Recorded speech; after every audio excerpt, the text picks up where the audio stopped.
biashara ambazo mko nazo Nakuru, Eldoret, Kitale, Mombasa, hata Kisumu kwenu mzee Raila. Mimi nakujanga huko. Mimi najua mahadi mengi ni ya nani. Hamungekuwa naye. The first prime minister alisaidia kazi sasa. The first prime minister alisaidia Kenya kupata uhuru tukawa vile tulivyo sasa. Hiyo ilikuwa ni daraja Mwenyezi Mungu alijenga, akasema Kenya itavukia hapa ndio mpate uhuru ambao mko nao sasa, na uhuru ambao ninyi wenyewe really enjoy. Whether you come from Kikuyu community, or Mount Kenya, or Luo community, or from whatever community, all of us are enjoying the freedom and the liberty our forefathers gave us. If it were not for that unity, where would we be by now? We would be having Rift Valley, kama Zimbabwe, White Island, native land ya wazungu. Would be having the coffee land in Central Region, ikiwa the coffee land of the white wazungu. Lakini wale wazee wawili wakajisacrifice. Hiyo ndio historia. Nikiendelea mbele kidogo, sasa sitaki wakaisha sana. Nataka kumkumbuke ya kwamba wakati wa vyama vingi mlijua vile iliendelea. Kulianzishwa mambo ya upinzani inaleta nini, mambo yakawa mabaya sana. Watu walikwisha Rift Valley. I don't want to tell you because you all know it. I was a member of parliament, a very vocal member of parliament. Anybody knows. And I want to say, James Orenga, were you not my witness that I was here at that? And even Baba, si tulikuwa na bunge. Tuliona mimi nilikuwa mtu ya kucheza. Mambo ilikuwa mbaya kabisa. Na saa nyingi Orengo alikuwa akiniambia, don't tell anybody the way you travel. Just walk out, let nobody know how you go home. I remember Orengo asking me, don't ever leave Nairobi after 3 p.m. Uwe ukienda wakati unaonekana mchana, ukigongo unajulikana uligongo. And you were tested many times. You know, God beat on game many times. Wakati ule mnakumbuka, watu walikufa wengi, vita vikawa vingi, vikasemekana ni wapinzani wanaleta. You all know who did that kind of dirty game on Kenya to destroy Kenya. Mimi naona gavana ambaye ninampenda sana anaitwa Oparanya hapa. Oparanya, be honest. What happened to Mitaitai farm, which belonged to Waluya, upande ule? What happened? You know it. Don't tell them. If they want it, they can wanaweza kudig history. Professor Ongeri nimeona hapa. I saw you. You have been victims, your people have been victims of the same people with the Kikuyus in Rift Valley. Say the truth. When we all know all these things, we witnessed all these things, we understood all these things, we tend to be burying our heads in the sand. We don't want to say the truth. Let us stand up and say, hata kama ni miaka ingine 20 au 30 wakae kama wengine kwa uongozi. Because they did it. Whom have they not touched? Whom have they not touched? Wamasai mmekuwa hapa.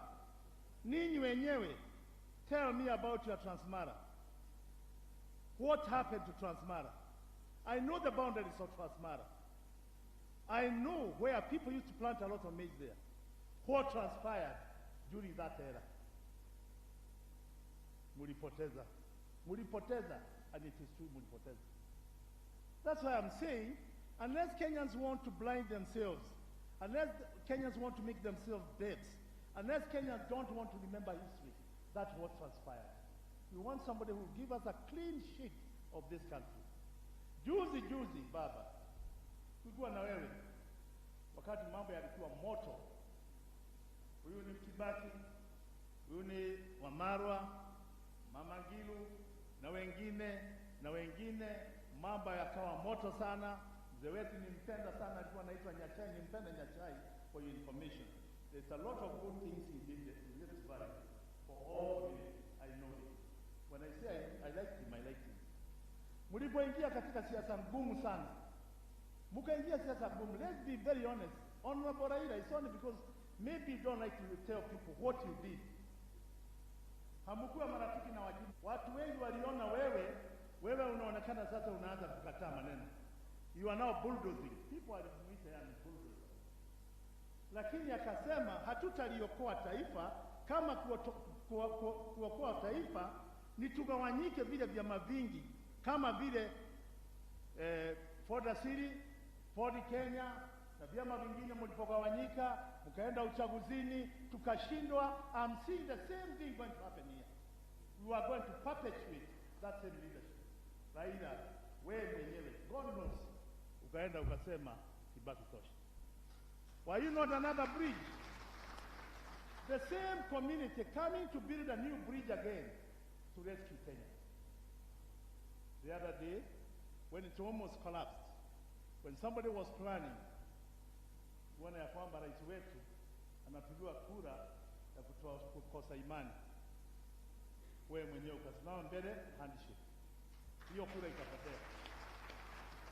Tena hapo ukaokoa. Mwenyezi Mungu, let me tell you, Wakikuyu na Wameru na wale wengine, mimi najua leo ni Wakikuyu hapo hapo, lakini Mkuyu.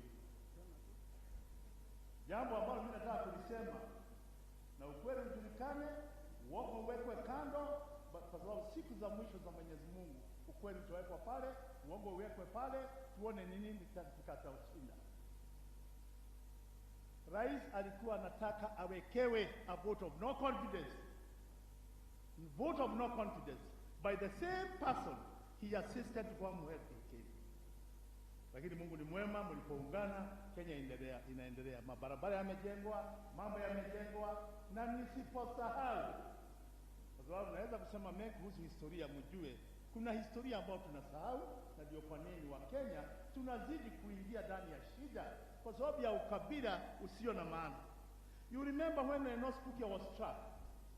Honorable Raila, I was with you in Parliament. Honorable Remba, I was with you in Parliament. When Enos Pukia was struck, I was the first person to go to Enos Pukia. After I was called, akukuwa na hii simu hii mambo ya mobile, ni upigiwe simu ukiwa Moro, uanze safari na gari, uingie Naivasha, uanze kwenda, na tulipoingia Enos Pukia, vile tulikuta police na vile walitufanya. But we became fighters also. We fought our way out and we went up to Enos Pukia. Tukakuta Father Kaiza, ile mzungu father alikufa, na wengine mafadha wengine, na tabu ambayo tulikuta huko. Nilirudi kufika Nairobi, tukamuita Mheshimiwa Muturi Kigano kama hivyo, lakini wajumbe waliondoka. Muturi Kigano tulikuwa na wewe, Mwiche tulikuwa na wewe, Imanya tulikuwa na wewe, Jenga Karombe tulikuwa na wewe, na viongozi ambao tuliungana. Tukakimbia mara moja nilipowaambia nini vile ilivyo. Tukaenda kwa Keri wa Njoki hapa, magunia 100 ya unga tukaenda Karongo. Tukasema lazima twende Enos Pukia. Tulipoenda Enos Pukia, wale viongozi walipokuja na ushuhuda ambao nilikuwa nimepeleka bunge, Mzee Jaramogi Oginga Odinga. Bwana SK, it is true what I'm saying, the Hansard can hear me witness. Mzee Jaramogi Oginga Odinga akasema we must adjourn Parliament. He was an old man, but he trusted some of us. We must adjourn Parliament. If this is what has happened, 20 people have died within hours, and even some people shot, some people na bunduki, hapana mkuta wa mshale. Jaramogi Oginga Odinga akadjourn Parliament. That whole afternoon we discussed matters of national importance. Serikali ikawekwa kwa mkeka, and the following day committees were formed to go to Enos Pukia to see whether we alleged was true or not true, and it was found it was true. Kwa hivyo mmesaidiana, lakini wakati mzungu aliona mmefaulu na kushinda, alijaribu juu chini, mzungu akiwa Ulaya tu, hapo Kenya hata saa hii, akaweka a wedge between a Luo and a Kikuyu. Because you are only seen when the country gets into a crisis. When you remove it, then you are forgotten, we are forgotten, you go your way, we go our way. Let us try to go one way this time round. To save Kenya. To save Kenya. So that Kenya can become a newborn Kenya. we resuscitate the spirit of Mzee Jomo Kenyatta na Jaramogi Oginga Odinga. Uhuru ni Kenyatta, wewe ni Jaramogi. Njia walivyopitia tupitishieni tuone kama maafa ambayo tuko nayo. Kama haya tunaona hapa. Na mimi naona huyu ambaye mmekaa na yeye, Governor Muridi. If I'm told to talk about tribal clashes, how they organize, how they end up, and what happens, you are on your way home. Not unless these people, all of these people save you. They want to disenfranchise those people so that you have no votes in Laikipia. Na wajumbe wengine. Hiyo ndio inafanyikaga. So mambo mnaona Laikipia si ati ni ajali, si ati ni ng'ombe inaibiwa. Kwani miaka hiyo yote hakukuwa na ng'ombe ya kuibiwa? Kwani hakukuwa na biashara ya ng'ombe? Kwani mabuduki makubwa ambao mnaona hakukuwa na hiyo mabuduki? Find out where is that money buying that buduki inatoka wapi? And I want to allege anybody can take me anywhere. I still question 15 billion Ikwete Mulikana hamukutoa. Mwenye kutoa alisema alitoa. Mbele miaka ya mbele niwaambieni ninyi, watu walikuwa wanapata training kutoka Transmara, wanapata Doinet, wanapata Mount Elgon. Mount Elgon ya Kenya, hapana ya Uganda. Who knows what is happening in Laikipia is the same training grounds that have been revived with that money to come and do the damage it is now doing for people. God bless you. Let me say no more than that, but I wish I had more time to say the history you either know or don't know. Thank you.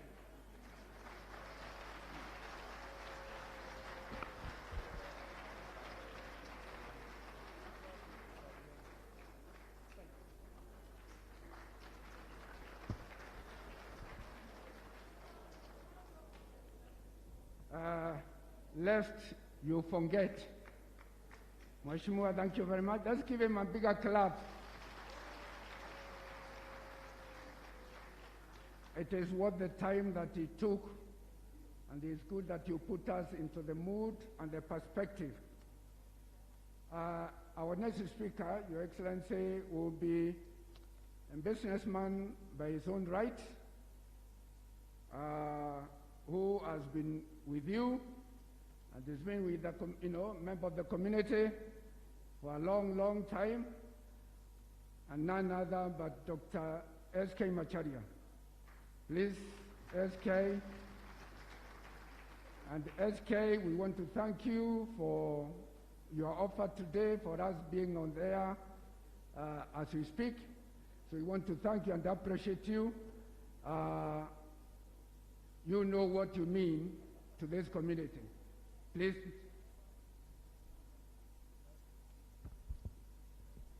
Thank you very much.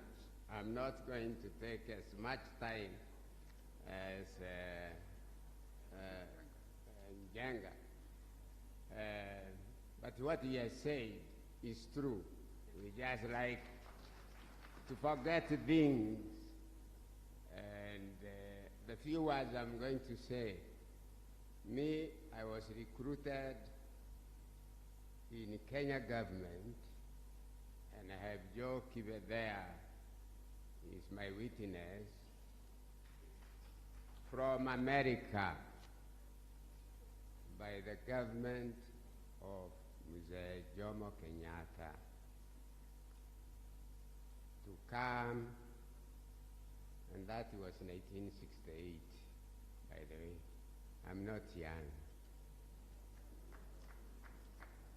He sent a team to American universities to pick young people for them to come and work for the government. So the few words I'm going to say, I'm going to talk to him about the young man who has talked about young people.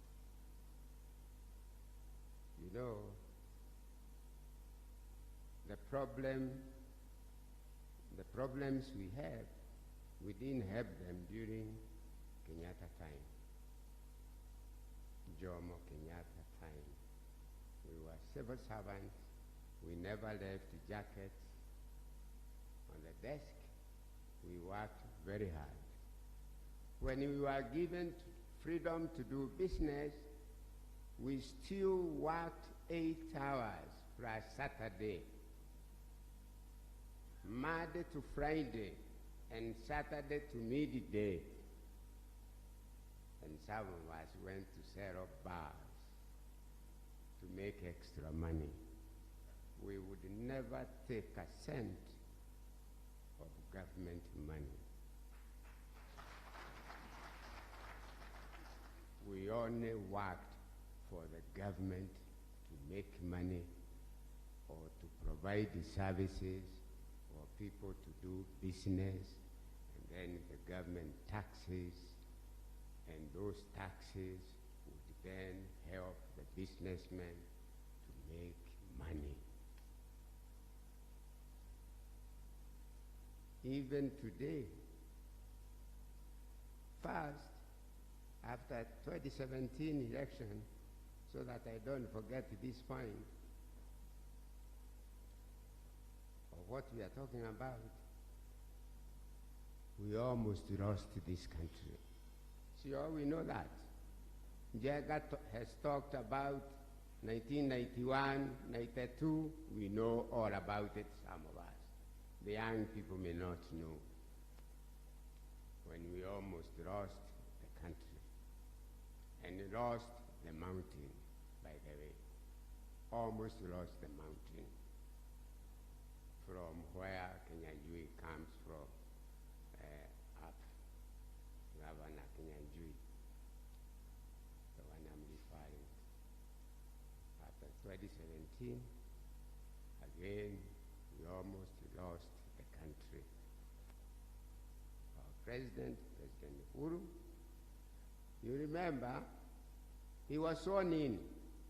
Was he not sworn in? And if the President is sworn in, he's the Commander-in-Chief. There is nobody who can play around with that government. And some people dared.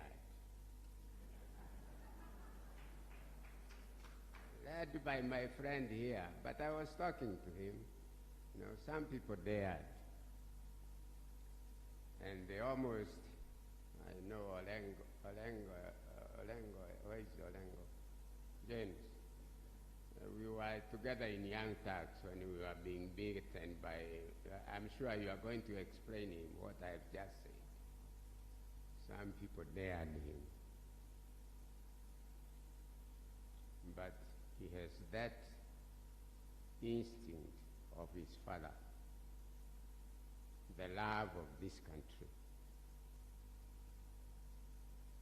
Somebody with a sword went to look for somebody meddling around somewhere. He found him and told him, let's not tear this country that was left by our father to all of us, among us, and 2 of us were among us, among Kenyans. That's how the handshake came. Without President Uhuru, there would have been no handshake. We salute him.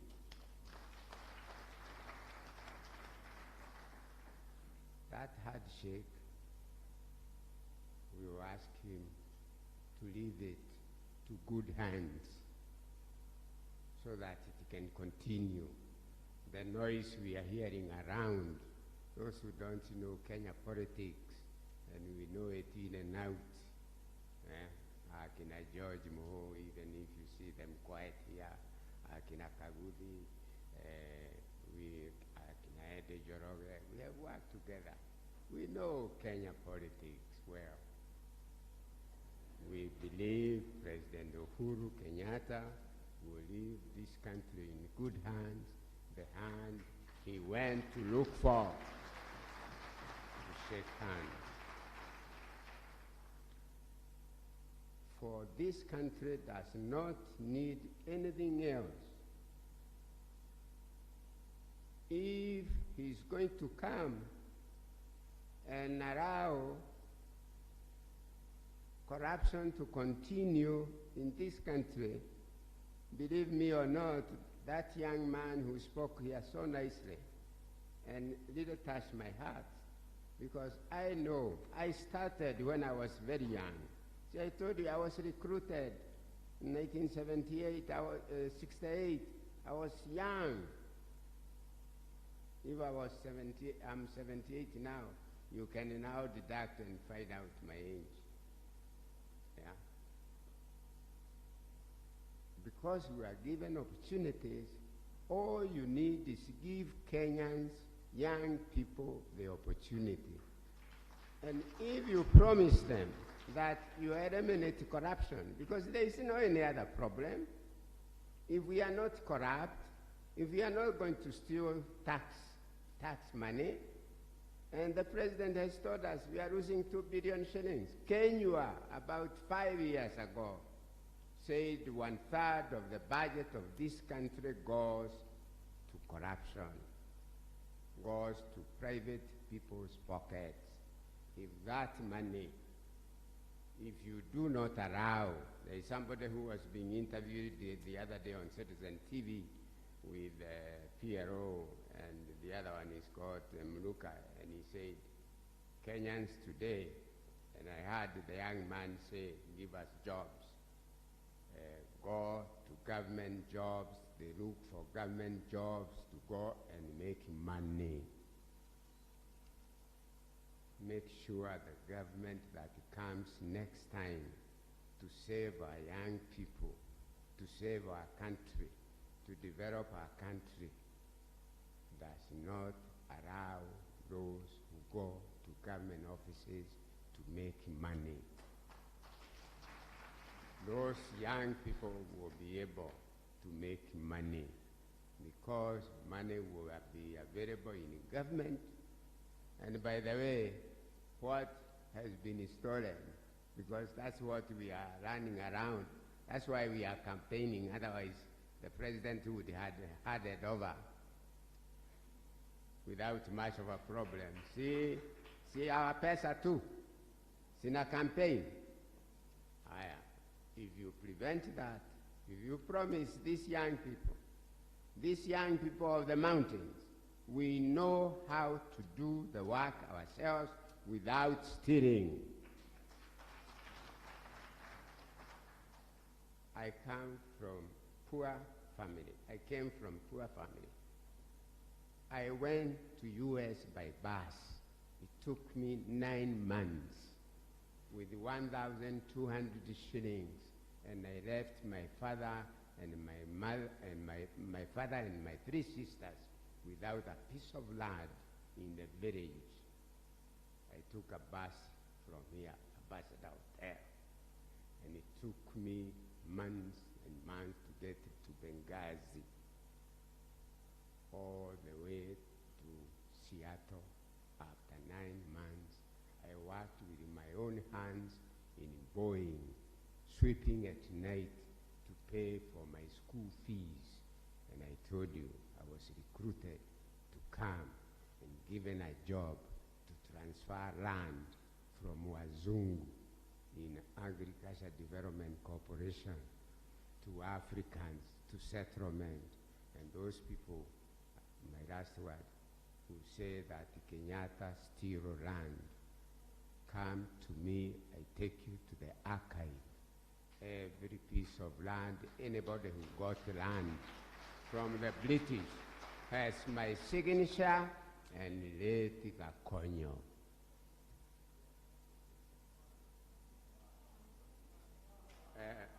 How you doing? Thank you. You come nearer to the microphone. Yes. You told me when I came that, what did you tell me? Well, you and I are on the same side. This time. I want to repeat a story Mrs. Ainda Ondinga told me one time. She said, you know, Titus, you and I had supporter of Uhuru Muigai Kenyatta. and our man on your side is SK Macharia. When you get together, this country benefits. Thank you very much, SK, for reminding us that and for being who you are to us as a community. Your Excellency, we have reached, I'm going now to get on to the next level where I invite the governors to make few remarks, and then one of them to invite you to come and talk to us. But just before I exit, I just want to tell you where we are. All the speakers who have spoken, they talked on how to build on the foundation that this government has done. The government of Uhuru Muigai Kenyatta. And I think it's good that we acknowledge that and we give him a clap, His Excellency, to the President. So the suggestions that have come from the people living with disabilities, from the youth, from the business community is suggestion to build on to where we are. And this is the continuity we are looking for.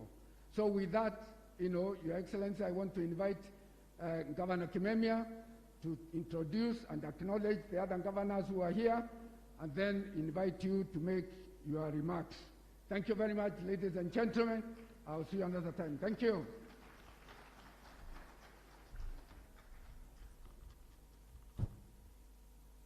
Tumpigie makofi tena Bwana Ibuya. Asante. Thank you very much. I'll take very little time. I know tumekaa sana, lakini imekuwa mkutano mzuri. Your Excellency the Prime Minister, and all protocols are observed. I know we have very many here. Let me just say all protocols are observed in the interest of time. Mine will be very brief. I'd like to invite the colleague governors to come and say one or two things. Very, very briefly. We'll not repeat what has been said. And then we'll be able to invite the Excellency Prime Minister to come and speak to us. But before I call them, just a few remarks. Nitoe shukrani kubwa sana kwa Rais wetu Mheshimiwa Uhuru Kenyatta. Hii handshake ambao amekuwa nayo na baba Raila Amolo Odinga imestabilize nchi. Tupige makofi Mheshimiwa Prime Minister, imeleta stability katika taifa letu. Karibu Rais Uhuru aende bila legacy. Karibu haribue legacy yake na hiyo shida ambayo alipata ndani ya serikali yake. So we are beginning a long journey. The train has already started, and I want to assure you, hii train lazima ikamilishe mwendo. Hatutakubali iende alafu ikwame hapo katikati. So we're also celebrating sons of nationalists, Raila Odinga himself, son of Jaramogi, Mheshimiwa Uhuru Kenyatta, son of the founding father of this nation. And this is history. These were great history makers, great leaders, and as we heard in the morning, great leaders invite followerships, very effective followerships. Kwa hivyo nataka kutoa hiyo shukrani kubwa sana. Jana wakati tumeenda pale Mlimani, nataka kutoa shukrani kubwa sana kwa Mheshimiwa Raila Amolo Odinga. He was very courageous. Some wengine wetu tulikuwa na maji kidogo, hatukujua exactly what will happen, but we knew it will be well. Watu wengi hawajui psyche ya watu ya Mount Kenya, lakini wakati tuliingia huku, baba alikuwa very brave. He had very, very good agenda. His economic blueprint na blueprint yetu kama CEREB, magavana Mount Kenya, sisi 10 of us, inafuatana, inaandamana the transformation of the economy of this block. Ni kitu ambacho alieleza wananchi na walifurahi sana. But because I don't want to take a lot of time, very, very quickly I want to say that we must then change the narrative. Sisi najua tumekuja hapa, tumekura yes, tumekaribishwa na MKF, but we must change the narrative. Sisi kazi yetu hapo awali ilikuwa ni kuharibu jina ya baba na kupiga yeye na kumharibia jina na kumuita ile majina yote ambao sitaki kurudia, hata rais mwenyewe alisema ile majina. So the time has come because we must be honest with ourselves, turudi mashinani, tuambie wananchi hii ilikuwa ni siasa ya ushindi, lakini tukaoverdo some things, tukaharibu jina yake hapa na pale. So we need now to inform our people, yes, hii ilikuwa ni siasa, this is what Raila Odinga comprises. When we went to Karatina, nikumbusha wananchi wa Karatina, when we prepared the cabinet paper on Karatina University, mwenye alikuwa anatengeneza hiyo paper akiwa chairman ya committee za cabinet, na Mheshimiwa Ongeri yuko hapa, ambao tulikuwa nao katika cabinet, ilikuwa ni Mheshimiwa Raila Odinga, na watu wakanyamaza because all people think that Mheshimiwa Raila cannot be able to engage and to support communities in this country the way propaganda has been. So we must change that propaganda. Kila mtu akirudi, tafadhalini tuanze safari mpya na spirit mpya. Ile verse inasema create a clean heart in me, O Lord, and put a new and lightful spirit within me. Wakati umefika sasa tuanze kuambiana ukweli, tuambie watu wetu ukweli, tuanze kusameheana, tuanze kutengeneza taifa mpya ambalo litaweza kuendelea mbele, ili sisi kama na tumeuliza Mheshimiwa Raila aje katika mlima. Yes, ameanza kupanda. Sisi tulienda jana hata tukalala huko tuone kama ataona mamba huko, na kaona hakuna mamba ambayo iko katika mlima Kenya. Hapo ni Canaan, ni nchi ya maziwa na asali na viazi na kahawa na tea.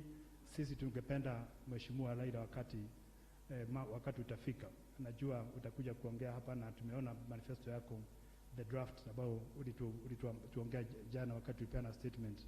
Mambo ya value chain, vitu zetu ambao tunakuza, kukosa market, kukosa industries. Potatoes zetu zinatoka potato South Africa na Egypt, yet farmers in Nyandarua County or Kiambu or Nakuru can grow those potatoes that are eaten here. Why should we import potatoes of all the things? Why can't we revive the industries in the Mount Kenya? Ajua hiyo agenda ni kitu ambacho tumeongea, kwa hivyo sitaki kurudia, ili pia magavana wengine.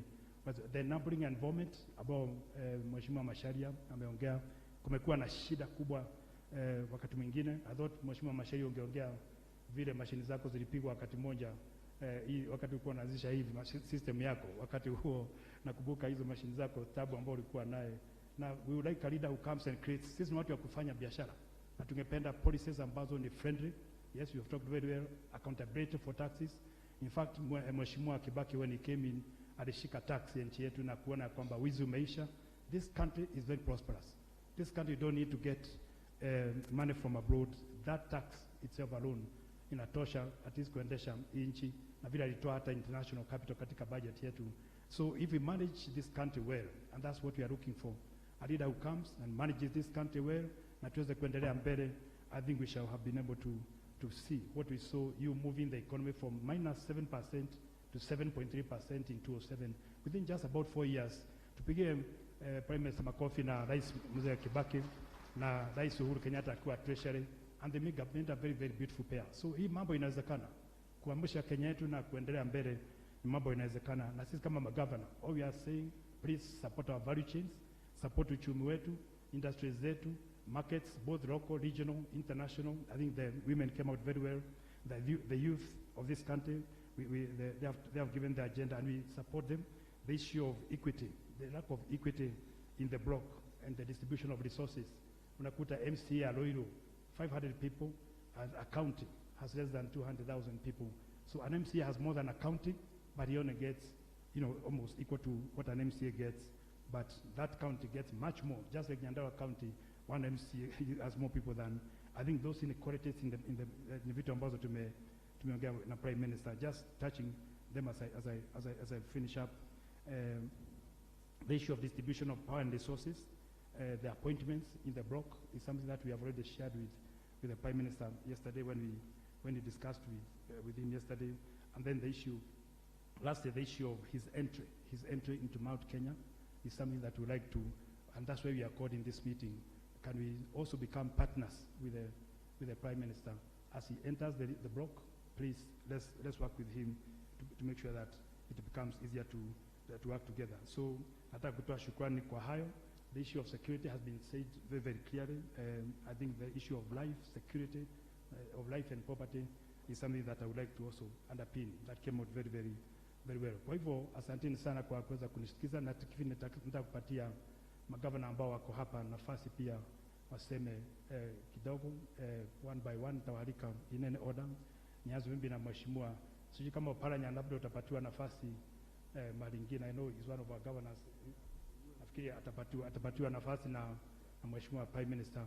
Mr. Murithi, maybe I can start with you, then followed by Mheshimiwa Nyoro, and lastly Bwana Gavana wetu wa Nakuru Kinyanjui. Just 1 minute each, alafu tumalize. Asante.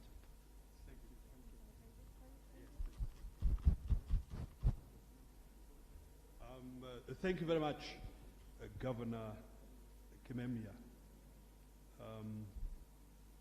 The Right Honorable Raila Odinga, Second Prime Minister of the Republic of Kenya, my colleague governors, our senior business leaders, MKF directors, Senator Orengo, all distinguished guests, ladies and gentlemen, good afternoon. Good afternoon. I thought you've just had lunch. Good afternoon. Weka bidii kidogo. I have just about 4 points to make, and I have 2 minutes, so let me be very quick about it. First point was already raised by the Honorable Nyokabi about political violence, and I think Mheshimiwa Mungai has repeated it. And it is true, people are using political violence as a strategy for voter suppression. It is happening right now in Olmoran. We have lost 10 people in about 3 weeks. And we need your assistance. Ladies and gentlemen, we do. I mean, government has sent police and so on, and we are trying to cope with it. We are building new police stations, but we need resources to build them. And the police officers themselves will require vehicles and other things. So I hope MKF, as you look into the things that are to be done, it is true that that is happening right now in Olmoran. It has been used before. I think in the election of 1997, nearly 60 people were massacred one day in a similar strategy. And we must overcome this. So I suggest myself, I may not quite want to go in the direction of the Honorable Jenga Mungai. They are bandits, both political and criminal bandits, who are terrorizing a community. In this particular instance, Kisis and Kikuyus who live there are being targeted. But I would not want us to profile a whole community and say, I would rather we say the truth. There are some political bandits who are using young men. But I leave it there because it is not really the subject of today. But we need assistance. And I want to thank Governor Lee, Governor Nyoro, Governor Kimemia, because they were first. They were the first responders in supporting my effort and the effort of the national government to bring this situation under control. My second point, those of you who enjoy mountain climbing, like the late Kenneth Matiba did, and he was a very good friend of the Right Honorable Prime Minister, you know that the base of mountain climbing is Nanyuki and Narumoro. So perhaps in a very retro manner, the Prime Minister then started the journey to climb Mount Kenya from Nanyuki and from Narumoro. But it was not the only thing that he came to do. We, the 4 governors and a number of other business leaders, met with the Prime Minister to take a deep dive into what is our economy. This question was put to me by Eddie Joroge and MG Wawero about a year and a half ago. What is this economy? And so we went to look at the numbers and found out that it is a 2.7 trillion economy. Between here, Kiambu, and Meru, between Tharaka Nithi and Nakuru, 2.7 trillion shillings. In dollar terms, it is $27 billion. What surprised Eddie is that it is a bigger economy than Mauritius. Because Mauritius, as a country in Africa, is taken as, the crown jewel of what economies should be. What surprised Eddie and MG Waweru was that it is a bigger economy than Botswana. It's a bigger economy than Rwanda. Just those 10 counties. And so some months ago, when we made this presentation back to the business leaders, they then asked us, who is in that economy? Who is responsible for these uchumi? So we went to look, and we found nearly 3 million business people, micro and small businesses, many of whom spoke here. 3 million micro and small businesses power that economy, that is the fourth largest economy in East Africa, that is bigger than 34 different African countries. Bigger than 34 different African countries. So the Prime Minister himself asked us a question. Therefore, what must be done? And one of the reasons he came to Nanyuki was to take a look at some work we've been doing there in support of micro businesses. Like what? And Solomon spoke to it. I think it was Solomon. He asked for a 25 billion shilling stimulus package. The Prime Minister wanted to see, because in Laikipia, we have a 3 billion stimulus package for just Laikipia, peke yake. So if we are going to scale it up to national, Solomon, actually it's about 150 billion shillings in stimulus to micro and small businesses. That is what we need to do. I think he had been told by Dr. S.K. Macharia, you know, allow me to tell you a secret. I'm finishing. You know what happened about 2.5 years ago? I happened to have been called for an interview at Citizen. And on my way out, I met with Dr. Macharia and he said, oh, I said, oh, I was talking about micro business. He said, come and explain. So I explained to him that there are some young men who make a tuk-tuk in Nyahururu.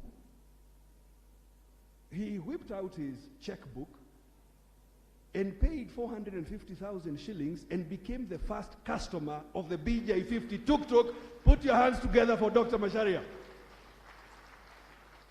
We are about to deliver it to him. We are waiting for him to tell us the appropriate ceremony to celebrate this.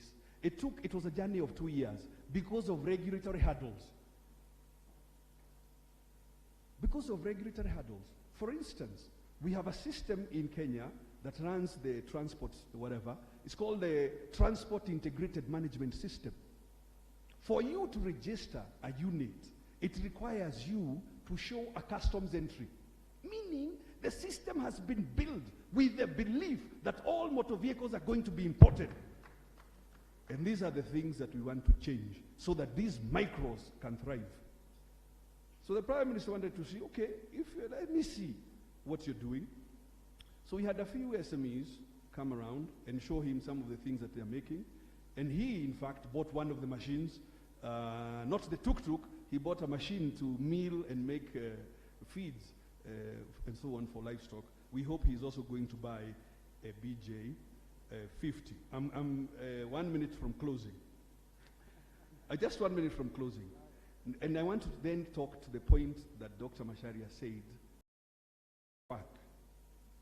Who are we as Mount Kenya? We work and we value our work. And I want to explain it like this. You know, and you can help me answer, Uncle George. Mukami ekagatia. The name Mukami. Ekagatia. Nego kamakamaga. Gideji ekagatia. Emoshiri ekagatia. Emoreidi ekagatia. Yes. Our names, we are proud of ourselves for working. We call ourselves the trades that we are in. I want to explain my last point, which I'm sure Uncle George and Chairman Munga know. The name Kibaki is a trade. My grandfather's name is Getu. The reason he was called Kibaki is because he was the biggest tobacco merchant in that side of the Aberdare. That is why he was called Kibaki. We value the work that we do. And therefore, our conversation with the Prime Minister is about scaling up that support, as Solomon was asking, to small businesses. Our conversation amongst ourselves is removing barriers so that small businesses have access. Like the tuk-tuk in Nyahururu should be able to be sold in Nakuru and Meru and Tharaka Nithi without additional taxation. Ladies and gentlemen, Mheshimiwa Raila said Kibaki tosha. So I ask you, Mount Kenya, what do you say? What do you say? What do you say? Thank you very much, ladies and gentlemen. Thank you. Governor Let me just indulge on the governors. As I said earlier, the Right Honorable will have time with the governors of this region, courtesy of Mount Kenya Foundation. So please, let's bear in mind that time is really ran, and we have yet to listen to our main, guest, chief guest. So please, bear with me, the governors, be as short as possible, brief as possible. Thank you, Governor.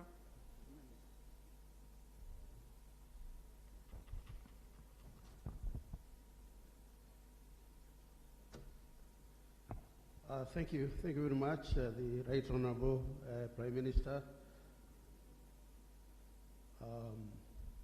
the guests, all protocols observed. I think I'll probably talk half of the time that Murithi has talked.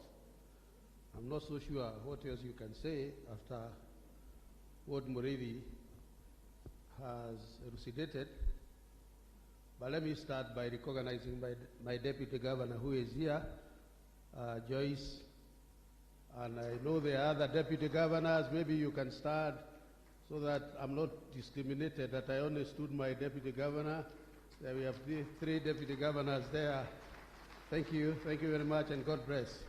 Mine is going to be very short, and I'll start it this way. I'm very happy to have been part of the team that did the triumphant entry into Nairobi. It's ironical because we thought we would do triumphant entry into Mount Kenya. But we started with Mount Kenya, and we ended up doing a triumphant entry with Baba in Nairobi. And if there was anybody who could doubt that Jesus made triumphant entry in Nazareth, then see what happened yesterday. So I'm really, really, really happy and pleased that we made that triumphant entry. Secondly, I would want to say that a lot has been said, but I would want to use the computer language just to make it simple. What His Excellency the President has done, which was a follow-up of the implementation of Vision 2030, which I happen to have been involved in its formulation, it's largely to create the hardware. And we have had this discussion. This country now is at a point, you cannot have adequate hardware, but we are at a point where we are having sufficient hardware. What we are looking for is the software. And the software is the stimulus package that gets the young people into doing the jobs. The software is that which makes the farmer in Gatundu North, a place called Kamwangi, produce milk, and within 10 minutes, that milk is processed and sold in Thika because the road is good. It is the software. And Your Excellency, the Right Honorable Raila Odinga, yours will largely be software. Because that's what this country needs in order to start an economic transformation. And we can talk more about that. What we also would want to say is that the biggest gift that you and your colleagues did or gave to this country was the Constitution 2010. And with it came devolution. And we can see every corner of this country has changed because of that second liberation, the Constitution. What we are asking for is defending devolution. We would want devolution defended. And if not just defending devolution, but making sure that you have more confidence in devolution.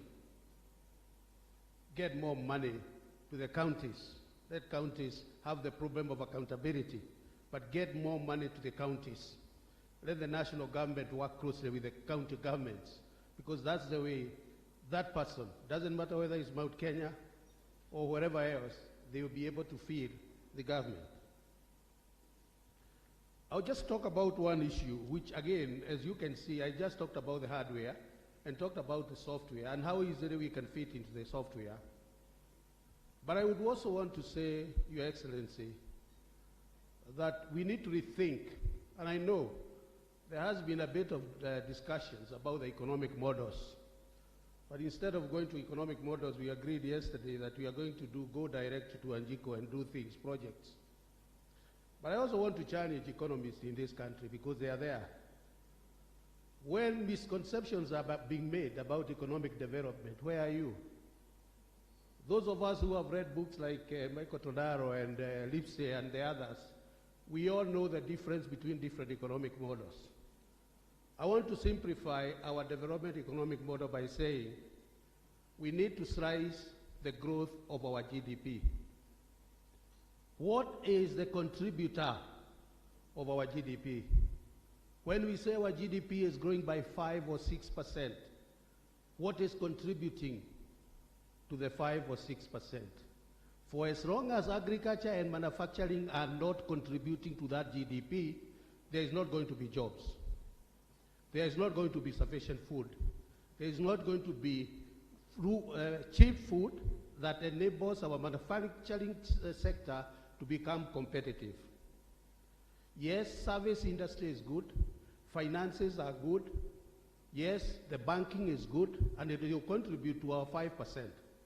But as long as manufacturing and agriculture are not doing well, we still have these people going unemployed and having the kind of problems we are having. Your Excellency, the thing is, we have to unpack our GDP. And we are not alone. It is an African-wide problem.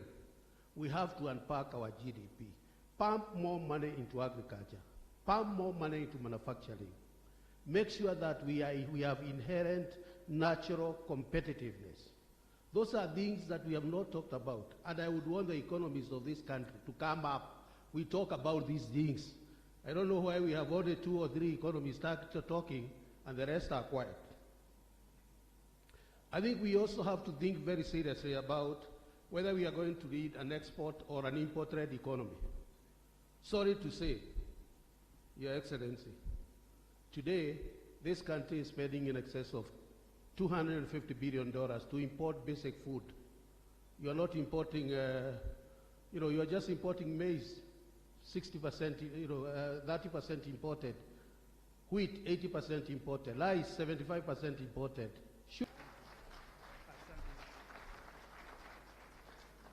Asante sana, Governor Kinyanjui.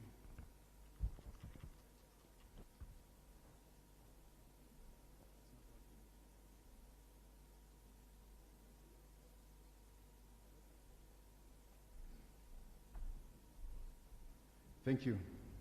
Your Excellency, former Prime Minister Raila Odinga, my fellow governors of Paranya, Lerito, Nyoro, and Kimemia, our business leaders who are here, and all leaders here present, good evening. I want to take this opportunity to be brief, but maybe before I say the 2 issues I wanted to mention, allow me to recognize our deputy governors who have not been recognized, and I'm duly. They have been recognized. Okay, I had been told by the organizers. Thank you. So quickly, I want just to go to 2 issues. One, I want to congratulate the former Prime Minister for launching the Azimio la Umoja Clarion. And I say this because if there's anything that our country needs today is the unity. I personally come from a place where I am voted in by every person from this republic. And therefore, when there is peace, and not just peace between one community and the other, peace between all of us and among us, then we all succeed. And therefore, to that extent, I want to congratulate him and to say the way moving forward, all these models we are talking about, all these great things we are talking about will not mean much if we don't unite the country. And I therefore want to join you. You were in Rift Valley, you went to Coast, you went to Western, you went to the mountain. And with respect to the mountain, I also want to confirm that this time around when you went to the mountain, you were successful. But when I was trying to look at mountain climbing, we were also told that you have to acclimatize. You go to the base, acclimatize, then climb. So your 3-day stay at the Nanyuki place made all the difference. And we want to confirm that in the coming days, indeed, we shall be going.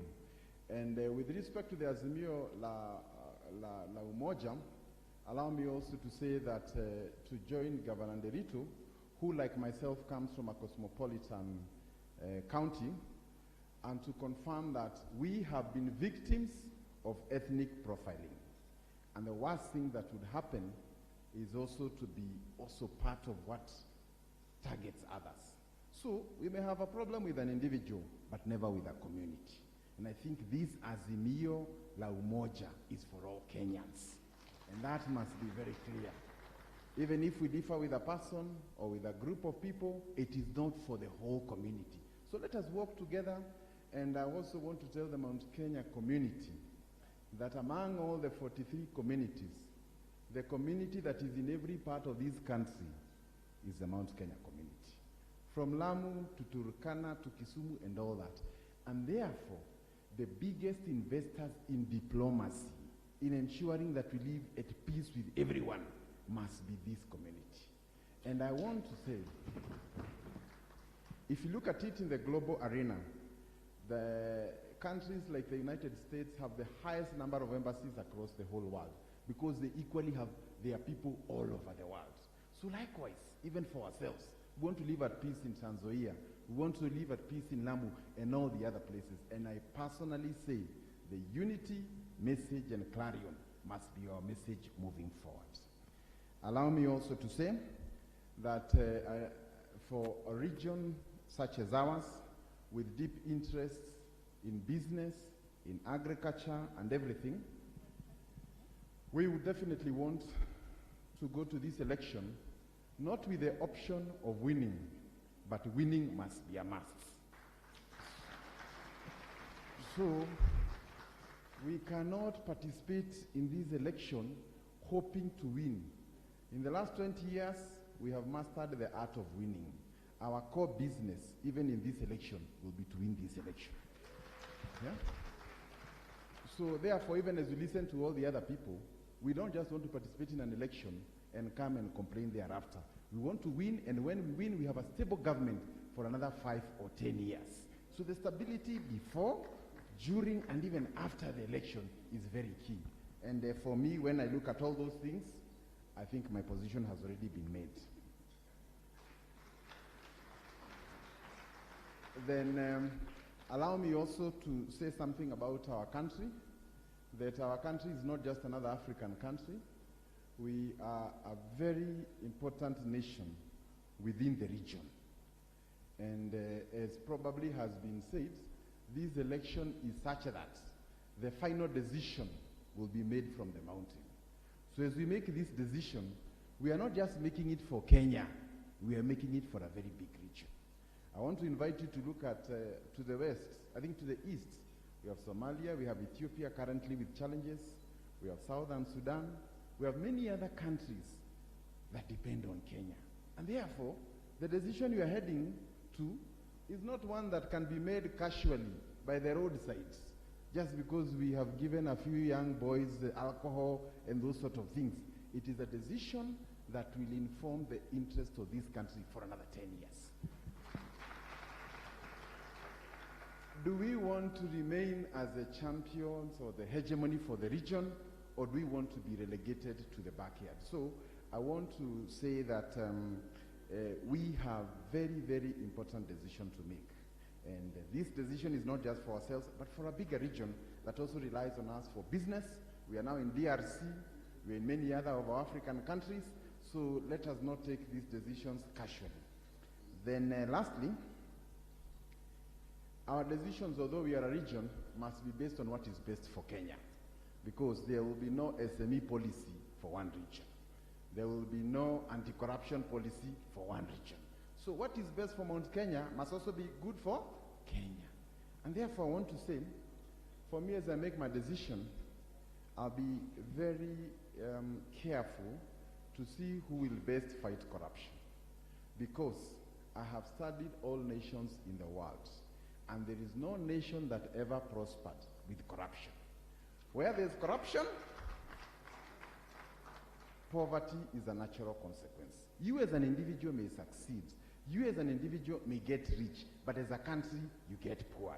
So do we want to be rich people in a poor country, or do we want to be in a rich nation where all of us can be able to survive? Kenya has that opportunity, but that will all be based on the decisions that we make in the few coming days.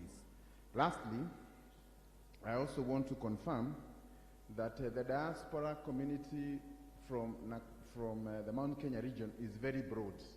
And one of the areas where our disharmony in the last elections has brought chaos is in Nairobi.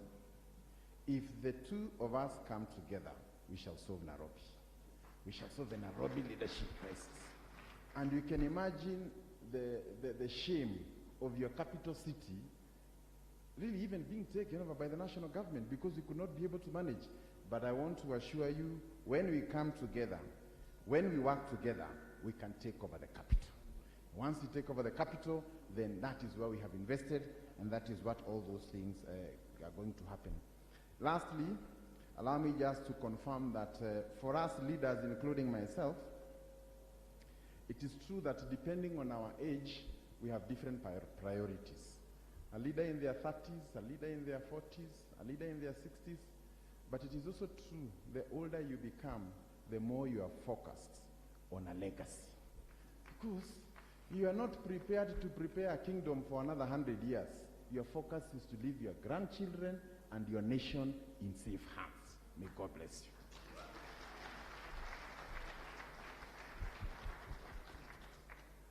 Makofi tena kwa Governor Kinyanjui. Asante.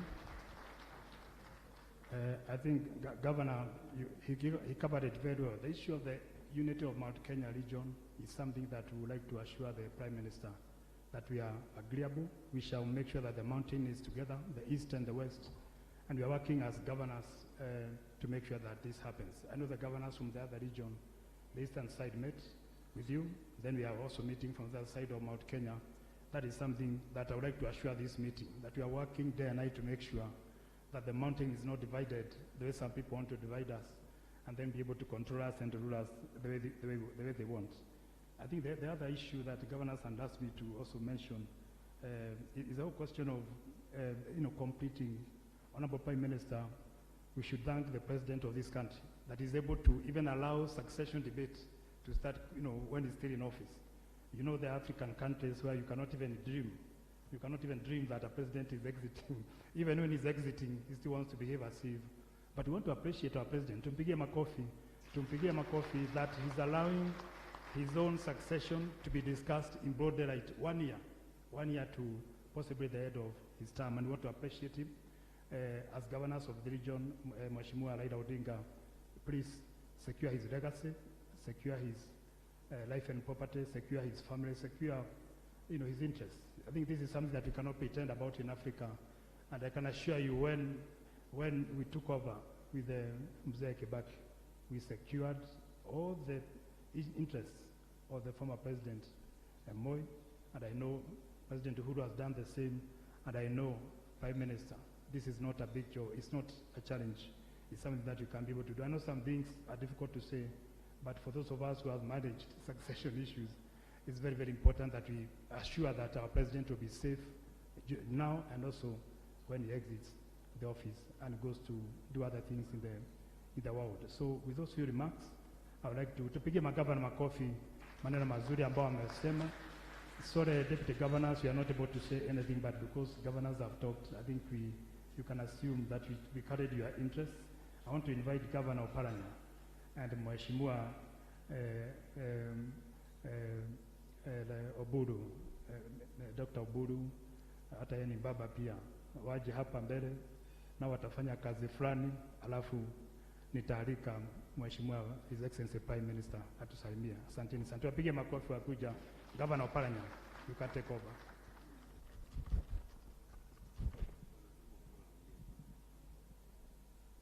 Naambia Mheshimiwa Oburu utaongea kwanza, Dr. Oburu. Yes. Oh.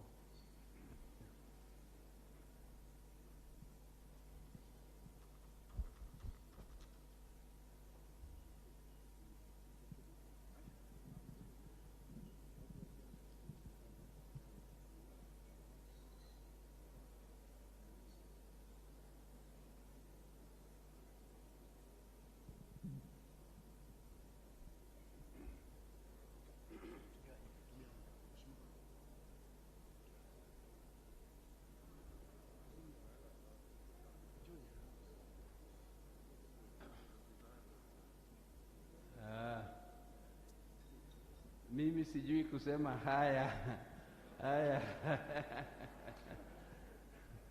lakini kwa majina mimi ni Oburu Oginga Odinga. Mimi ni ndugu ya Raila, mkubwa Raila ananifuata, lakini wengine wanafikiri ati yeye Raila ni mkubwa. Mimi tukifika nyumbani kwa Jaramogi, Oburu ndiye anakalia hiyo kiti ya lakini tukikuja huko, Raila ni kiongozi yetu ya Kenya mzima, sisi tunamheshimu nyumbani. Na mimi nimekuja hapa na marafiki na wandugu wa Raila na watoto wetu. Kwanza wapi Junior Raila? Najua huyo kijana Raila anaitwa Junior. Na kijana yangu pia alikuwa hapa, anaitwa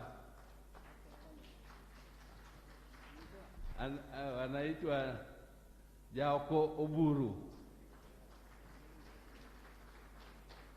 Na tumekuja na watu wengi wengine, labda Raila atawaintroduce, lakini mimi nina machache tu kusema. Hapa tumeitwa na Mheshimiwa Oparanya ambaye ni gavana mkubwa kutoka Kakamega, yeye ataongea, na Honorable James Agre Orengo, Senator. Labda Honorable Governor haku mention jina lake, lakini ni mmoja wetu na yeye atasema one or two things. Sasa mimi I've been really touched by the speeches which have been here since we started. I've been also touched by the events which have happened since yesterday and before, for 3 days. I think there are some actions which speak for themselves. We don't even have to elaborate on what happened, because all Kenyans now know that at least scaling Mount Kenya is not such a difficult thing for Raila, because Raila's hands are clean. Raila, apart from competition here and there, has never committed any offense against the people of Mount Kenya. I think, starting from my father, Jaramogi Oginga Odinga, Jaramogi was introduced into politics by Mzee Jomo Kenyatta. This forum is mainly for business people. And the business people who are here should know that our family is a business family. We are not just politicians. My father was a politician, but his foundation and his beginning was business. Even when Mzee Kenyatta came to fetch him from his work in the late 40s, it was all the difficulties, including the years when he was detained, struggling for this country. Raila was detained for more than 8 years. Not because he's a thief, not because he's a criminal, not because he killed anybody, but because he was struggling to change this country and make it better, and make it better for the future of this country. And he put his own life online for this purpose. I'm not saying this because he is my brother. I'm saying this because he did it for all Kenyans, and Kenyans know about it. So here, we don't have to say more. People have been talking about economic models and so on. Some of those models are not for us here now. We have not come here to show our prowess in economic theories. We have come here to tell Kenyans simply what we want to do for them to make this country much better than what we found it. And what has been brought, and which is a structure to trickle down, to make people prosperous, is called devolution.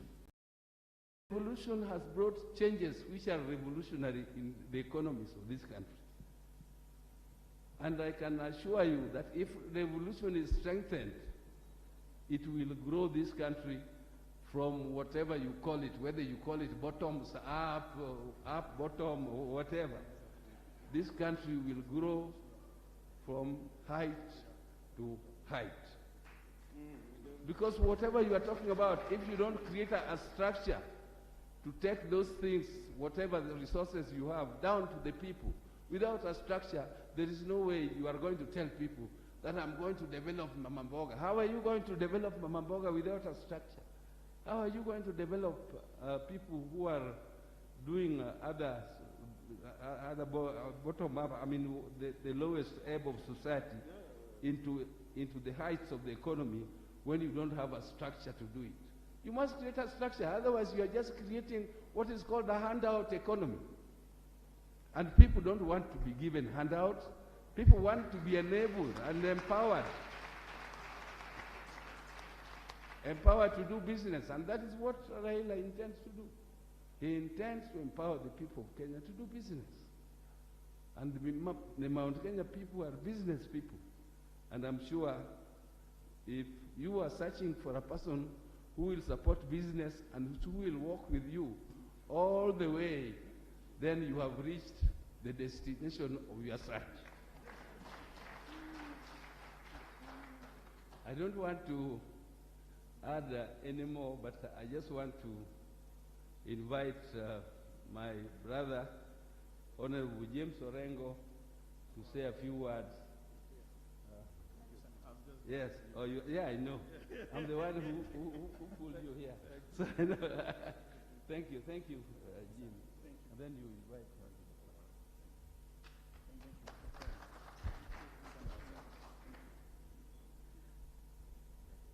her. Right Honorable Prime Minister Raila Amolo Odinga, Your Excellencies, the governors, some of the members of parliament, and senators who are here, the business community, and everybody who has come here on this very great occasion. You would allow me just to mention that there are some senators here. They were not introduced. Could you just stand up, Senator Mazayo? I think you are the only one left here. Thank you. I'll also be, Professor Ngeri. I was sitting with Professor Ngeri. How can I forget you? The senior most. I'll be very, very brief. I read somewhere that blessed are the peacemakers, because they shall be called the children of God. President Uhuru Kenyatta, Right Honorable Raila Amolo Odinga, you have given us peace in this country, and you are indeed children of God. I also read somewhere that blessed are those who are persecuted for righteousness' sake. If you thought I didn't know the Bible, there it is. Honorable Raila Amolo Odinga and His Excellency Uhuru Kenyatta have been condemned for fighting for righteousness' sake so that Kenya can move forward. We have had great speeches today, and beginning with all the governors. I can tell you, if ever there's been a day I was happy in my life, yesterday.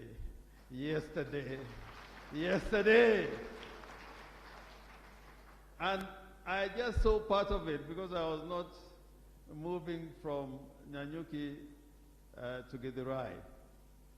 And I was in Githurai the first time. Yesterday, if you had no eyes to see, then here is the result of that visit to the mountain, 3 days in the mountain. In America now, there's a great debate in the Congress they are trying to have a major investment into infrastructure. Ever since President Roosevelt, there has been no major infrastructure development in the United States. All of it is aging. It is only in the last 20 years that people have realized the great work that President Roosevelt did. I want to tell this nation that part of the work that has been done in the last 4 years, including the expressway, including opening up the old railway line to Kisumu, to Nyanyuki, what is happening in the field of energy 20, 30 years later is when people realize what President Uhuru has done for this country. And I can tell you, the only person that I think knows what President Uhuru Kenyatta is trying to do to develop our infrastructure to make our country more prosperous is Right Honorable Raila Amolo Odinga. If you want Uhuru's legacy to continue, it will be in the safe hands of Raila Amolo Odinga. And finally, Raila Amolo Odinga knows how governments work when you're committed to it. Kimemia is behind here with me. We were in cabinet. How that cabinet was working. There was never any day that on matters of policy or implementation, once a resolution had been made in cabinet, that you'd find Raila Amolo Odinga and Kibaki fighting in public. Once the resolution was made, it was for implementation. So I hope that in this gathering, when the mountain meets the lake, like Nyokabi said, when the mountain meets the lake, and this is not an exclusive agenda, it's an agenda for the whole country. Kenya is better off for all of us as Kenyans. With those remarks, I now have the privilege of inviting His Excellency the Governor for Kakamega, Wycliffe Ambessa Oparanya.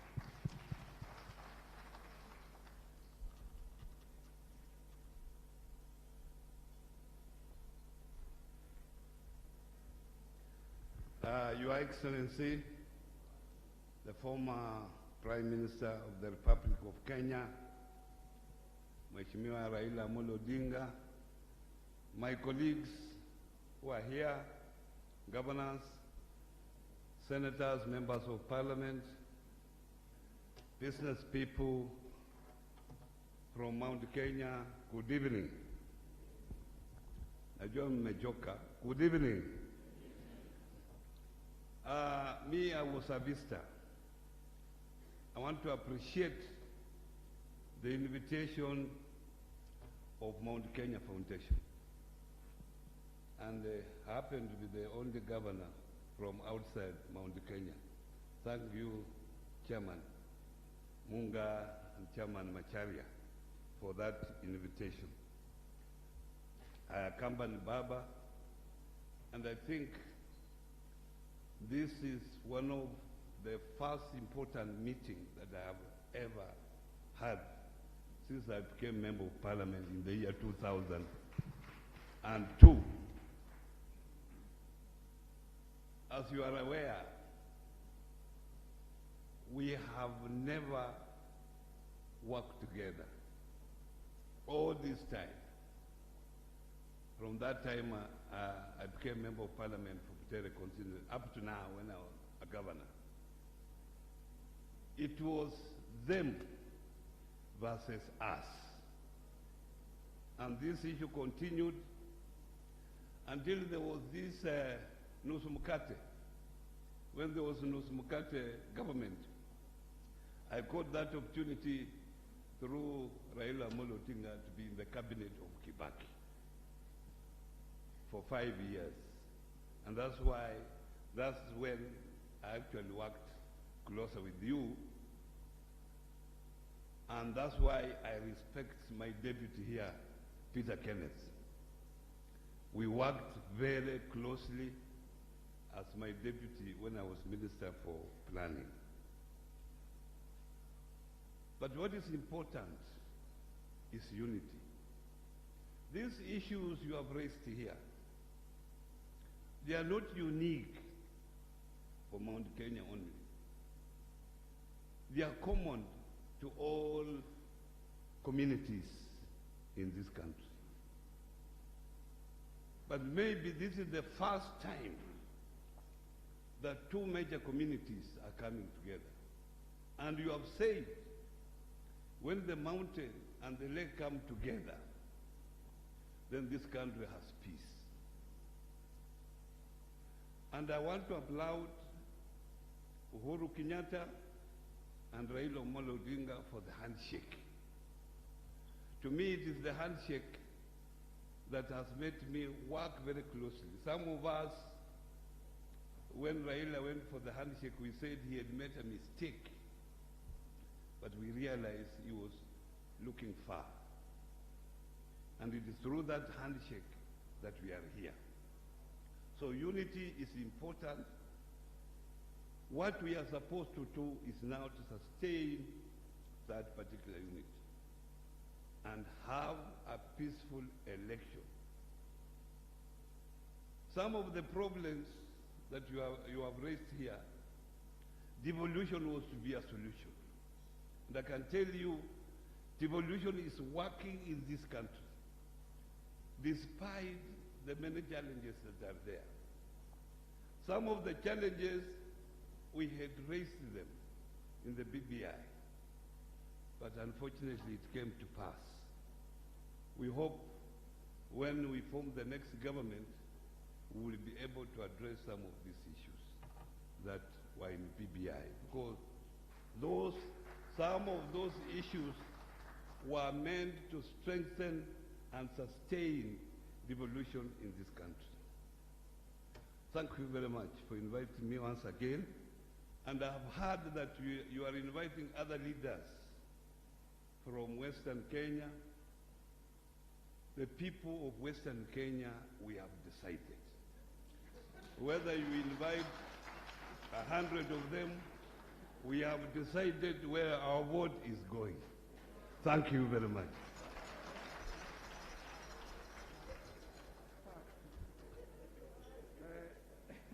Thank you very much, Your Excellency, the Governor of Kakamega. Before we invite our chief guest to make, his remarks, and we don't want anybody to talk after him, we just want to recognize the people that he came with, other than the ones who have talked. We have Raila Jr., just stand up and just, wave once more, Junior. Senator Samson Ongeri, thank you so much, Ambassador. We have Senator Stewart Mansayo. Thank you very much. Let's give them a clap. Honorable Emmanuel Wangwe, is he here with us? And then our own, none other but PK, Peter Kenneth. Thank you very much. Then we have Mheshimiwa Ole Kores. Thank you, Mheshimiwa. We have Sami Wakiaga. Is he with us? Thank you so much, Sami. We have friend Rabongo. Thank you very much. And the last and not the least, my good friend Paul Ngondi. Paul? If Paul is not here, it's because he's a banker, he's conscious about time, so he wants to make money for all of us. So thank you, Paul. We were with him, a little bit earlier. So without much, ado, then I want to ask the governor of Nyandarua, who is the chair of the Council of Governors in the Central Region to invite our chief guest, please.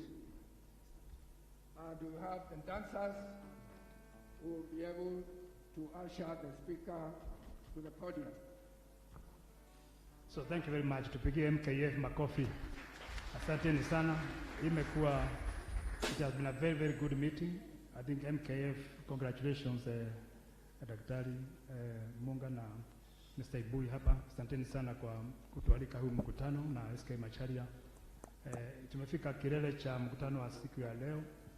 Na najua mkiangalia vile tumejipanga hapa, kuna karibu makabila zote za Kenya ziko hapa. Baba Raila Amolo Odinga, from here, once we are through with some of the basics, ukienda pahali pengine pia tuite. Hata sisi watu ya mlima Kenya tunataka kuona Kenya ikiwa kitu kimoja. Tuende na wewe, tuende coast, tuende western, tuende mahali pengine pote northeastern. Kenya, tuunganishe Kenya iwe kitu kimoja. And we are willing to support you. Tuende hiyo safari, sio tu mlima Kenya na mahali pengine, lakini Kenya mzima, community zote. We would like you to lead that initiative. Tuonekane kwamba hii ni nchi mzima, ni Kenya mzima ambayo inaongea siku ya leo. Sina namna hiyo wananchi wetu. So I want to appreciate the business people who are here, all those who have talked, those who have not talked. I know I have a big team from Nyandarua ambao wako hapa. I don't know where they are sitting.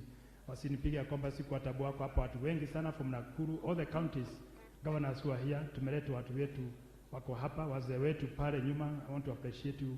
Hata kama hamkuweza kuongea, lakini I know we are together with you. Tuwapige makofi. The elders who are making peace, continue to make peace in the countryside and making sure that this country doesn't go to the dogs. We want to appreciate you. And those who made us, Kina Kaguzi, Joseph Kaguzi, those who trained us and made us what we are when we joined the public service. Mount Kenya, Mheshimiwa Raila Odinga would like to be in the government, and I'm sure we shall join you in forming the next government as we move on. Sasa nataka tuite Mr. Kamoko na Gatutura. These are famous musicians. And do you know they are from Nyandarua County? Kuna pia wazee wetu hapa ambao wamejiandaa. So nimeambiwa ili tualike Mheshimiwa Prime Minister, Excellency Prime Minister, tutaimbiwa ile wimbo ya Kirinyaga, na nasikia hiyo wimbo Mheshimiwa Raila, kwa sababu ulipanda mlima jana. Tutaimba vile umekaa umeangalia mlimani, kwa hivyo tutaimba kwa hapo, tuangalia mlimani Kenya, then tukualike hapa uje usalimie wananchi wa Kenya. Kwa hivyo tusimame zote tuimbie hiyo wimbo Mwananyaga.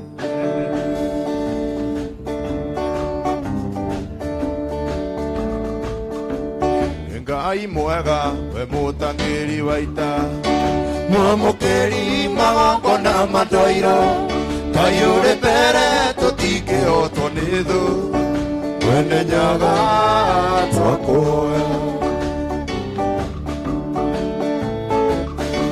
nituheaga wendani na gitio na tha nyingĩ cia wendo wa rũrĩrĩ ũiguano wa gĩkũyũ na mũmbi mwene nyaga twakuoya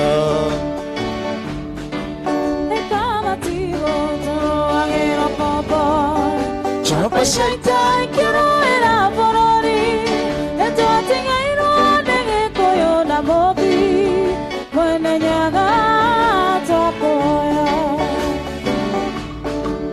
nĩtũhoyaga tũkonana tũithuothe kuma Ngong'u nginya Karĩ matũũra hĩndĩ ĩyo kĩhane gĩgathira Chapa shaita na ciũria itũ nĩtũhoyaga tũkonana tũithuothe kuma Ngong'u nginya Karĩ matũũra hĩndĩ ĩyo kĩhane gĩgathira Chapa shaita na ciũria itũ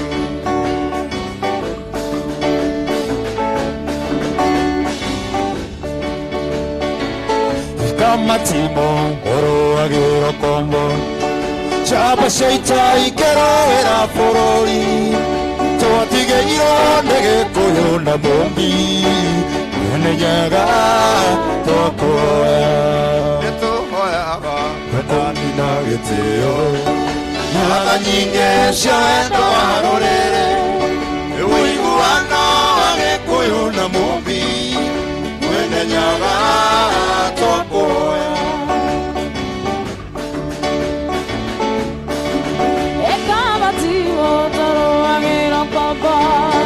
Chapa shaitan keroera forori etwatigeirwo nĩgĩkũyũ na mũmi mwene nyaga twakũhoya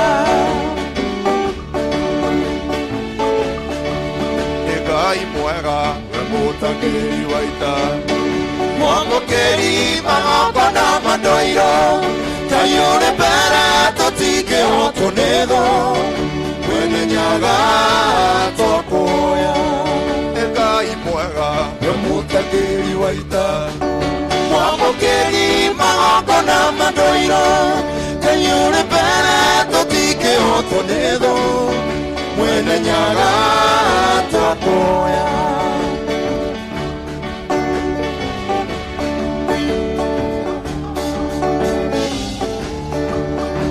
atumia cieko kambi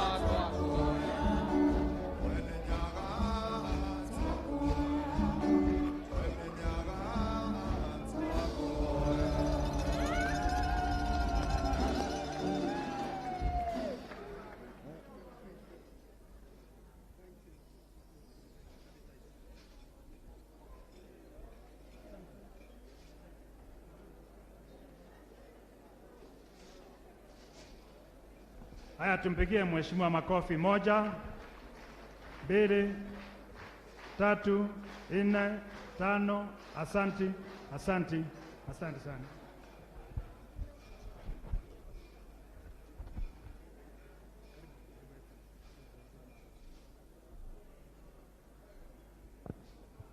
Haya, haya. Andu wakwa murega rengi, asanteni sana. Tumekaa tunakuwa tunashangilia, tunaangalia milima, na mimi hapa chini nimeangalia, nimeona nyuso mingi zaidi ambayo mimi najua. Karibu kila meza nikihesabu hapa najua watu hapa, kwa hivyo mimi najihisi niko nyumbani. Nataka kuanza kutoa shukrani kwa viongozi wa Mount Kenya Foundation kwa juhudi ambayo wamefanya kuleta sisi pamoja. Hii sasa ni mara ya pili, karibu mara tatu, ambayo wameandaa karamu kama hii, na tukapata fursa ya kuonana na marafiki yetu na ndugu zetu kutoka Mlima Kenya. Mwezi mmoja na kitu iliyopita tulikuwa hapa na viongozi kutoka Mlima Kenya ya Mashariki, na tukasherekea hapa, tukala, tukanyweshwa mpaka tukashiba, na tena sasa wameamua wakaturudisha tena hapa. Mimi natoa shukrani kubwa sana kwao kufanya haya. So but I'm happy to be among friends here and patriotic Kenyans.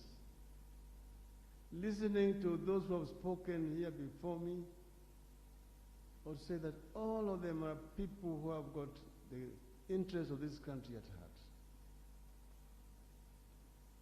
I'm not going to respond to all the issues that have been raised. Some of them are issues which I've already covered extensively in some of the policy statements that I've issued.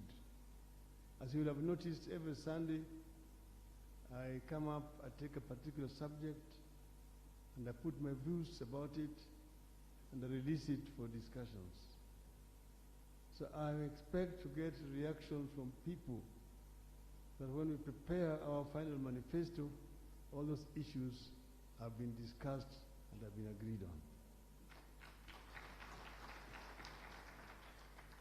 Just talk briefly about the mountain. Nilikuwa juzi, I was invited by the governor of Laikipia to go to Laikipia. Before that, I'd been invited by the governor of Nakuru. That's where I went to Nakuru, and that's where I launched the Azimio ya Umoja wa Kenya. And after that, last week we were getting back in Nakuru with him. We had the funeral of a friend of ours. Then again I went to, on a Saturday, I was in Elementaita, where I met a group of religious leaders at a conference. They're called the Israeli Churches of Kenya, which includes the Akurino, also Lady Maria, and several other churches. Then from there, I flew over the Nyandarua plains and the Happy Valley. The colonies call it the Happy Valley, into Laikipia. And there in Laikipia, we had a good discussion with my friend, the governor of Laikipia, and I was very impressed by the kind of work he's doing for his county. But before I come there, this region here, this is a very unique region of Kenya. And I gave a story when I was there, how the settlers came to our country. That there was the Lord Delamere, who had come on a horseback. He went through the Horn of Africa, then through Somali. He was riding on a horse and came through Mount Kenya. And then he came from there down towards Nairobi, then he passed and went through Nyahururu, then went down to Thompson Falls. He went to Naivasha, Gilgil, Nakuru, Elbagon, Njoro, Molo, up to Eldoret, Kitale, up to Mount Elgon, and was very impressed by what he saw. So when he came back and had discussions with the colonial government, I said that this is a very rich highland which is ripe for large-scale farming. The railway line has been constructed. It was then called the Lunatic Express.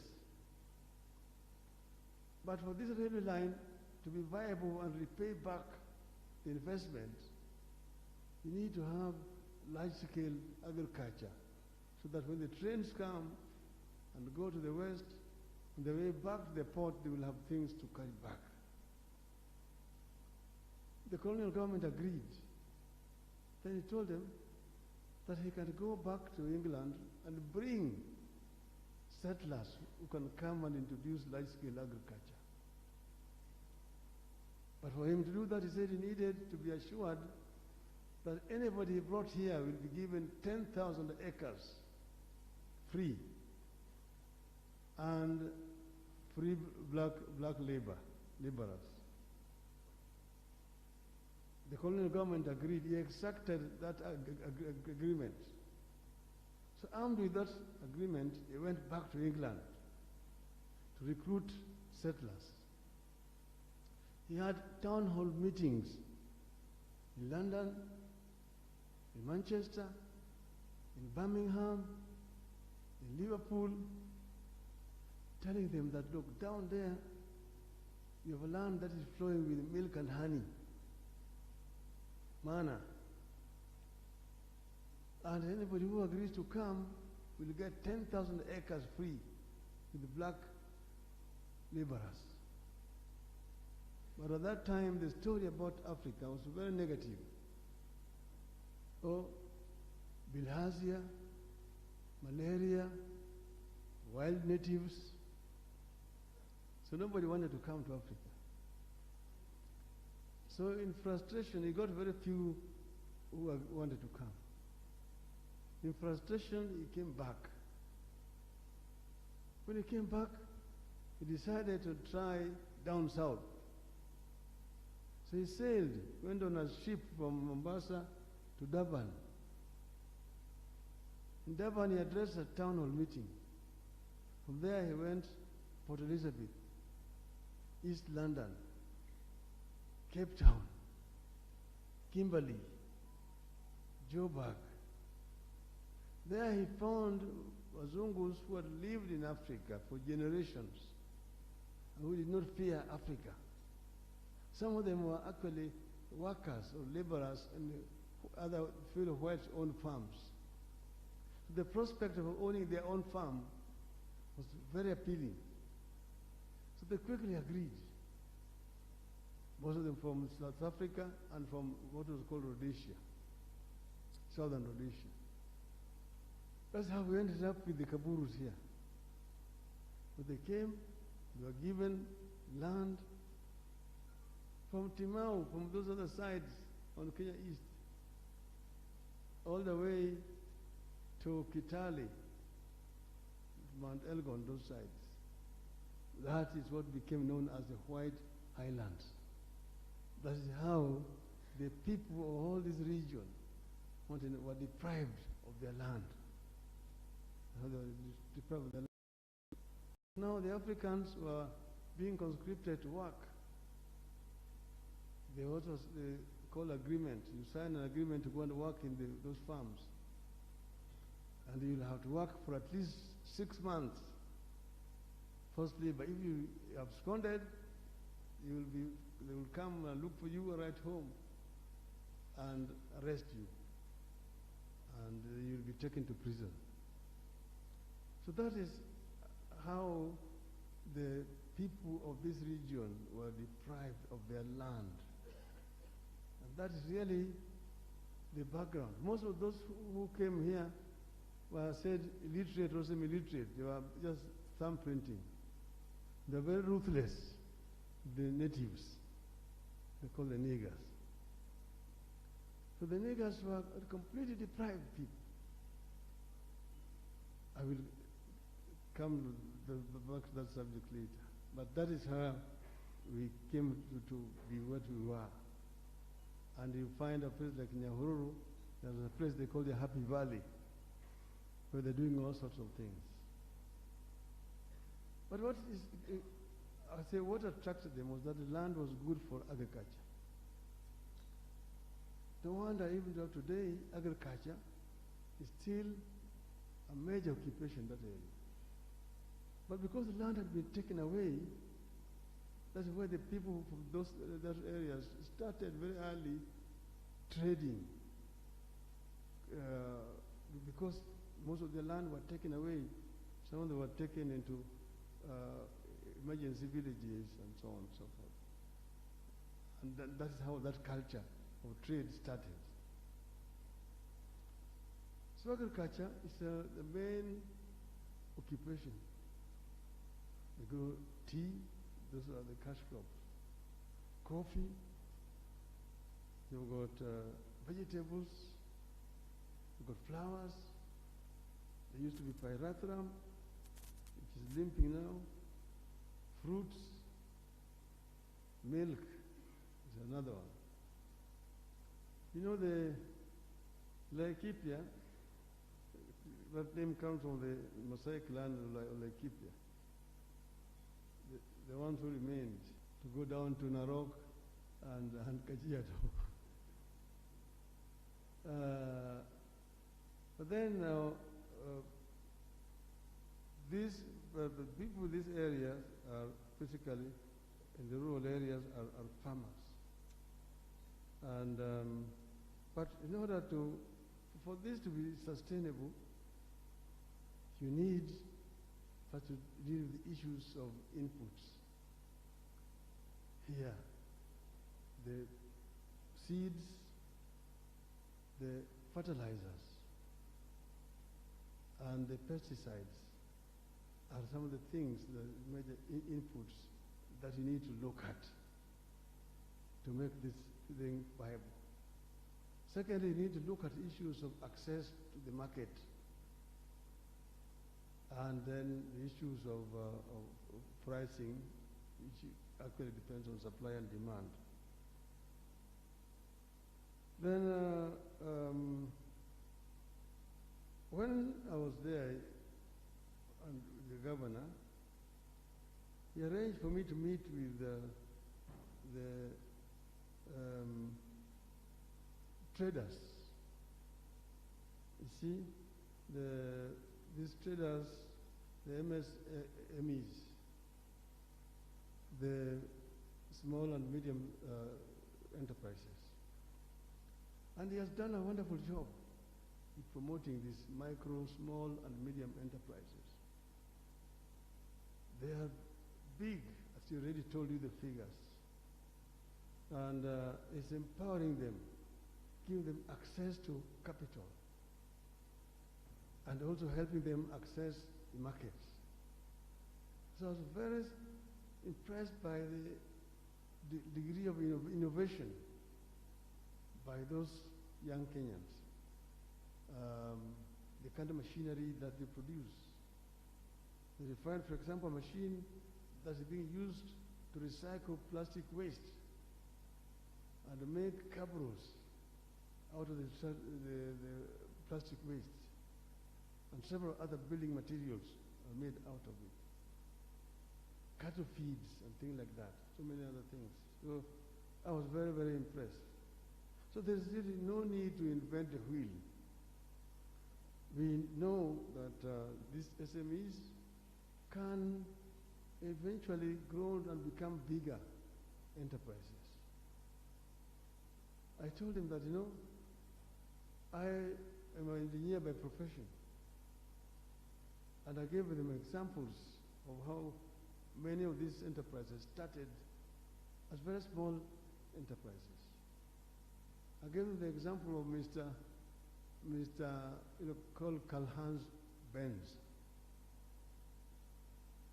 He was an engineer doing experiments with first two-stroke, then a four-stroke cylinder engine. He developed it, then eventually built a chassis, put it on the chassis, and put a transmission system so that it could convert the motion from the engine to the wheels. And then he started driving it. It was and people feared it. He asked people to come on with him. When he was doing the first experiment, nobody wanted. Eventually, his 17-year-old daughter agreed to go with the daddy. And they rode for 35 kilometers, then installed. They later on named that model after his daughter, who had agreed to risk her life to go with him. The daughter was called Mercedes. That is the story of Mercedes-Benz. The man was called Karl-Heinz Benz. But that's why sometimes we call it Mercedes-Benz. The daughter was called Mercedes. And eventually now, Mercedes became a household name. The same thing when Mercedes was doing, Benz was doing the experiment in Germany. Next, him not far away, another person was also doing experiment. It was called Daimler. Eventually, Daimler and Benz came together. That's why sometimes it's called Daimler-Benz. But at the same time, also Mr. Henry Ford, on the other side of Atlantic, was also doing experiments with a four-cylinder engine. He did the same thing like what Benz had done and put it on a chassis. Again, nobody wanted. He called it Ford T model. Nobody wanted to get into it. Women were quoted as saying that those crazy contraptions of Mr. Ford, no way. I'm safer on a horseback any day.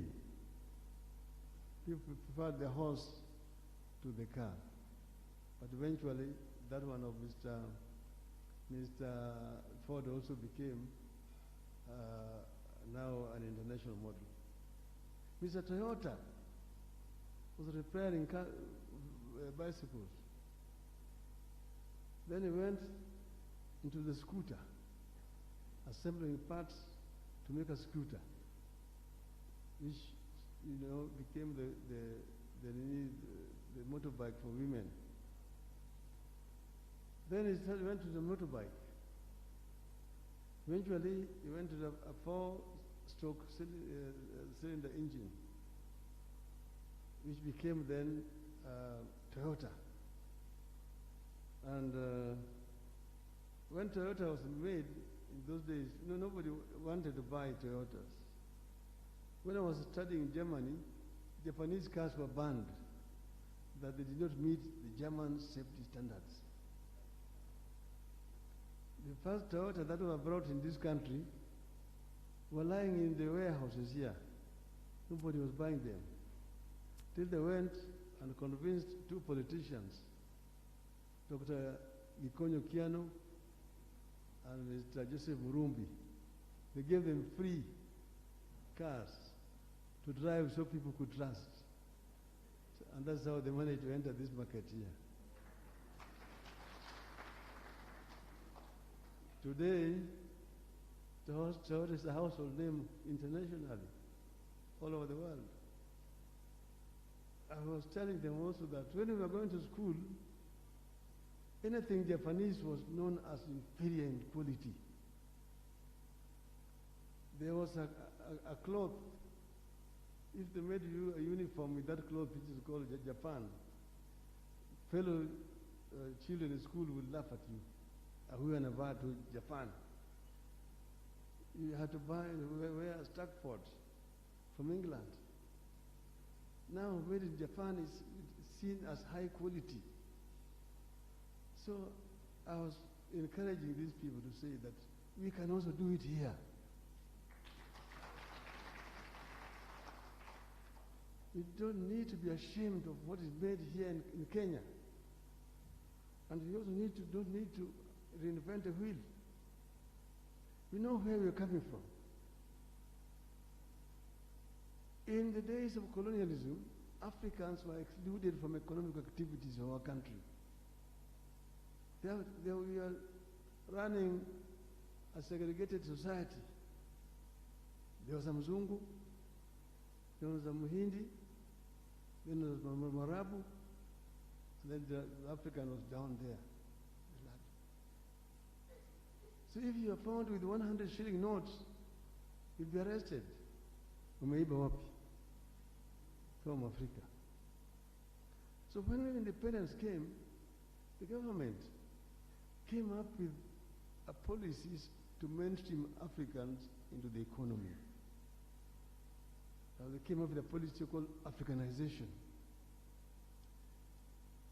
Africanization was meant to help Africans to participate effectively in the economy of this country. They set up institutions, the ICDC, Industrial and Commercial Development Corporation, the KNTC, the Kenya National Trading Corporation.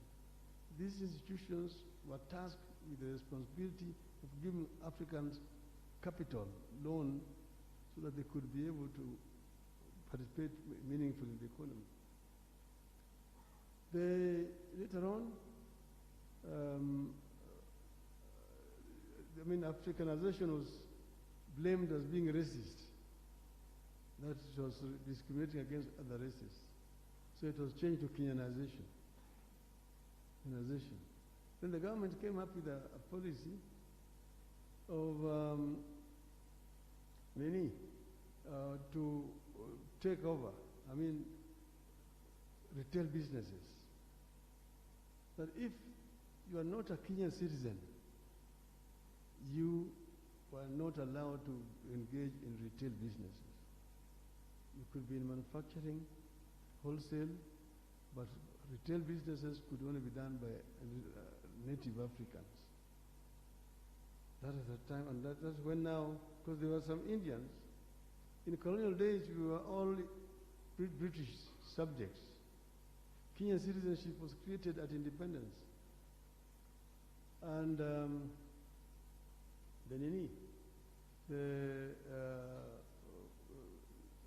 Indians who had been brought as coolies